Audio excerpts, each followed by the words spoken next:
ભરૂચ શહેર એ division police મથકનો staff પેટ્રોલિંગમાં હતો તે દરમિયાન બાતમી મળી હતી કે ગત તારીખ 19મી જૂનના રોજ રાત્રે નંદેલાવ રોડ ઉપર શુકન રેસિડેન્સીમાં ગ્રાઉન્ડ ફ્લોર પર આવેલ 1 થી 3 દુકાનોને નિશાન બનાવી મહાદેવ પ્રોવિઝન સ્ટોર નામની દુકાનનું શટર તોડી ચોરીની ઘટનાને અંજામ આપનાર ઈસમો નંદેલાવ રોડ ઉપર ફરે છે।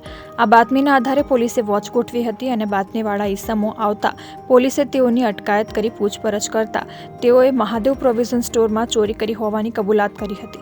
પોલીસે 13,000નો મુદ્દામાલ કબજે કર્યો હતો અને સુરતના કતારગામના રઘુવીર એપાર્ટમેન્ટમાં રહેતો દિનેશ ઉર્ફે ડેનિયો ભૂપત ઘોઘારી તેમજ પ્રવીણ નારાયણ નાગર અને એક લબર મુછિયાને ઝડપી પાડ્યો હતો। ઝડપાયેલા રીઢા ગુનેગારો અલગ અલગ જિલ્લામાં ગેસ્ટ હાઉસમાં રોકાણ કરી દિવસ દરમિયાન રેકી કરી રાતે બંધ દુકાનોના શટર તોડી ચોરીની ઘટનાને અંજામ આપતા હોવાની વૃત્તિ ધરાવે છે। ઝડપાયેલા ઈસમો વિરુદ્ધ અનેક જિલ્લાઓમાં ચોરીના ગુના નોંધાયેલા હોવાનું જાણવા મળ્યું છે।